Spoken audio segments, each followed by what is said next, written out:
Oke, selamat sore sahabat Lintang. Jumpa lagi dengan saya untuk pertama kalinya nih. Saya Hendrik dari Lintang. Kita sore hari ini mau mulai sesuatu yang kita sebut ngorbit, ngobrol bisnis interaktif. Jadi intinya kegiatan ngorbit ini akan berjalan selama kurang lebih 1,5 bulan ke depan. Di setiap weekend saya akan membagikan, saya dan bersama beberapa narasumber yang kompeten di bidangnya akan membagikan teknik-teknik untuk dasar-dasar marketing digital, khususnya bagi teman-teman sahabat Lintang yang UMKM. Nah, di minggu pertama ini, di weekend pertama ini, kita akan mulai kegiatan kita. Materi pertamanya, setiap hari kita akan mulai sore hari ini 3:30 sampai ke jam 6 nanti. Nanti sesi kedua kita ada jam 7:30 sampai jam 10.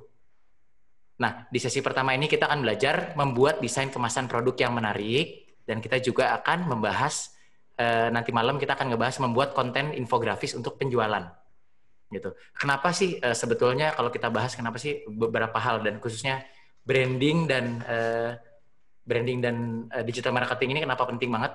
Karena belakangan ini di era-era setelah, khususnya karena kejadian pandemi Corona COVID-19 ini, banyak banget orang-orang yang mulai berkegiatan, mulai usahanya sendiri gitu. Jadi mulai banyak tumbuh wirausaha, semangat spirit wirausahanya mulai tumbuh, mulai bertambah banyak banget UMKM, tapi kebanyakan orang hanya memulai dengan hanya menjual produknya saja. Saya dan bersama teman-teman di Lintang ini mencoba membuat dan mencoba membagikan ilmu kita yang kita dapatkan dari pekerjaan-pekerjaan kita sebelumnya, dan kita berpikiran kenapa enggak kita share ilmu ini kepada orang-orang yang lebih banyak, dengan tujuan kenapa enggak semua orang bisa menjual produknya dengan kemasan, dengan desain, dan juga bisa dijual secara online lebih bagus. Ujung-ujungnya kan kita mau produk kita jualan gitu. Oke, di sore hari ini, di weekend ini kita akan ada 5 kelas.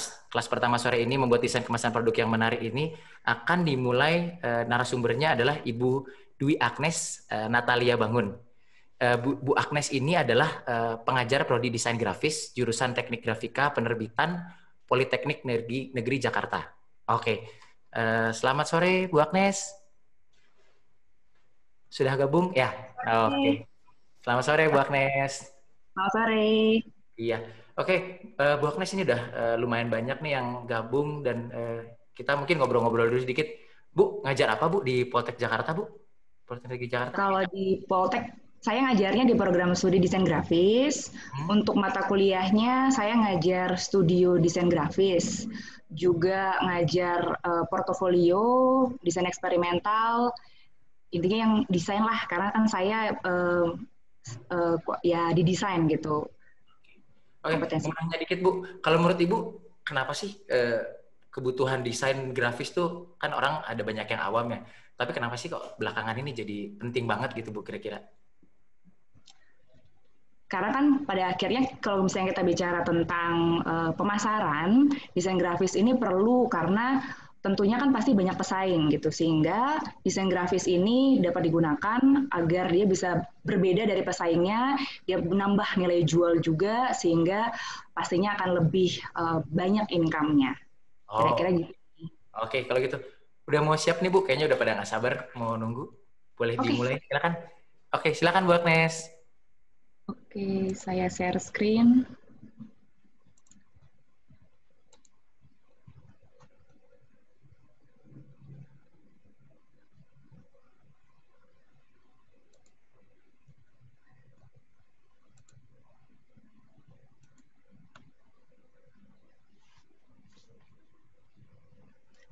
Oke, selamat sore Bapak Ibu, saudara-saudara sekalian.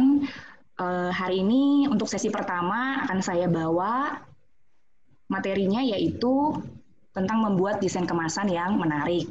Adapun di sini pembahasan materinya adalah tentang desain kemasan, kemudian aspek desain grafis kemasan, juga elemen desain grafis kemasan, di mana akan kita bahas tentang brand, warna, image, dan teks.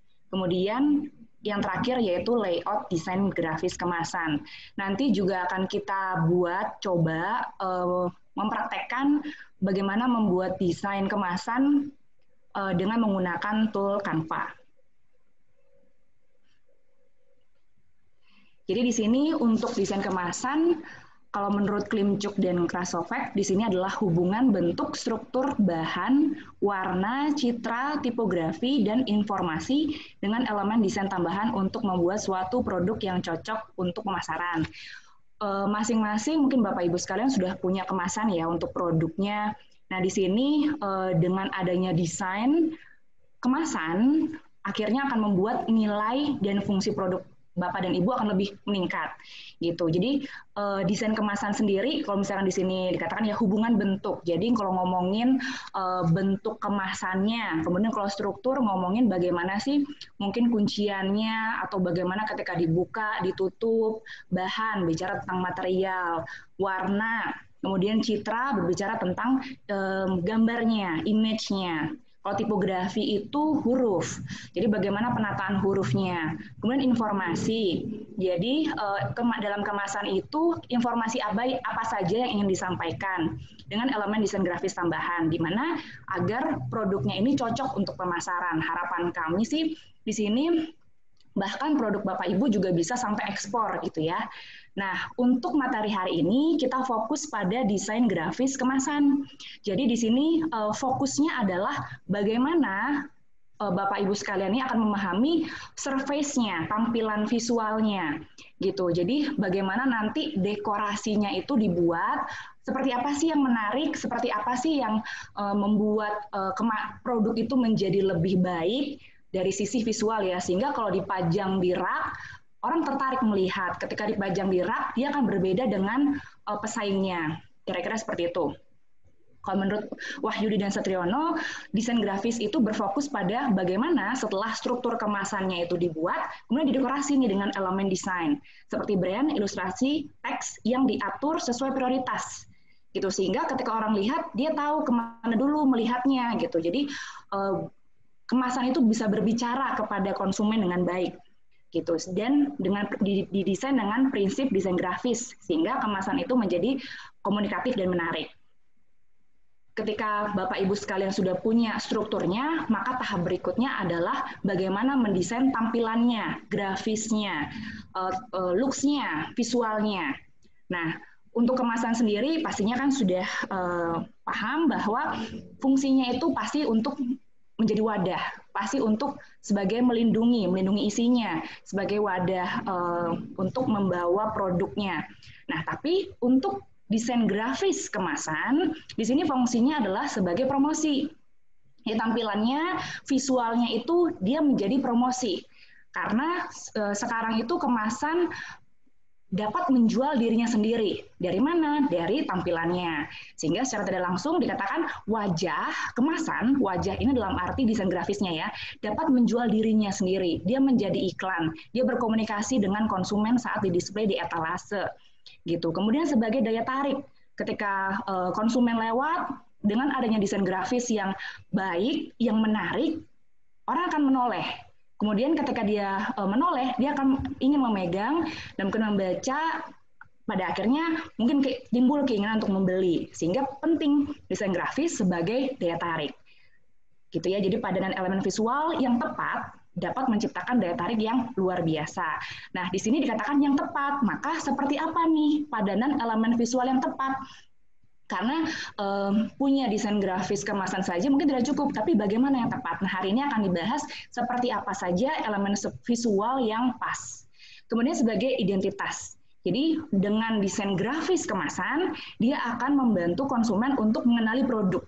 Karena mungkin ada konsumen yang sudah sering beli, sehingga ketika dia pergi ke minimarket, dia akan cari produknya dengan mencari mana produk dengan warna yang dia ingat, produk dengan logo yang dia ingat, gitu. Sehingga desain grafis ini membantu konsumen mengenali produk dan memudahkan untuk melakukan pembelian ulang. Nah, ada dua aspek penting yang harus ada pada desain grafis kemasan. Yang pertama adalah aspek informatif. Jadi, dalam desain grafis kemasan itu sebetulnya tidak cukup hanya bagus, tapi juga perlu informatif. Artinya konsumen ini bisa paham apa sih produk yang dijual, gitu, memudahkan konsumen untuk mengetahui informasi tentang produk. Apakah tentang rasanya?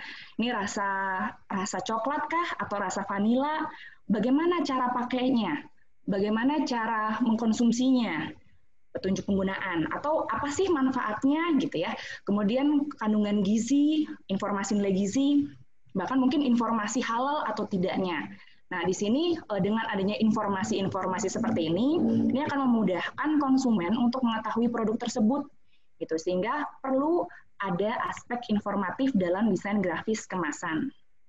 Seperti misalkan pada gambar ini, di sini kemasannya ini kita bisa sekali lihat kita langsung tahu, oh ini tuh produknya coklat chip gitu, cookies coklat. Dari mana kita tahu? Dari teksnya. Jadi ada deskriptor coklat chip, kemudian ada fotonya gitu, sehingga kita tahu dengan betul bahwa ini produknya adalah cemilan cookies, bukan susu atau produk lainnya gitu. Jadi aspek informatif ini perlu. Kemudian yang kedua adalah aspek kreatif. Jadi setelah konsumen udah dapat informasinya, yang berikutnya adalah daya tariknya gitu. Jadi bagaimana desain grafis itu didesain dengan kreatif, dalam arti satu, nyaman dilihat. Artinya antara informasi rasanya, antara gambarnya, warnanya, mereka saling melengkapi gitu, sehingga menarik dan nyaman untuk dilihat. Kemudian kreatif ini juga dalam arti mudah dibedakan dengan pesaing.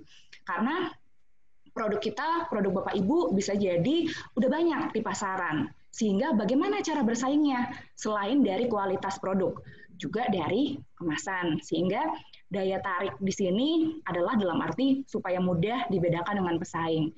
Juga yang ketiga adalah membangun persepsi konsumen.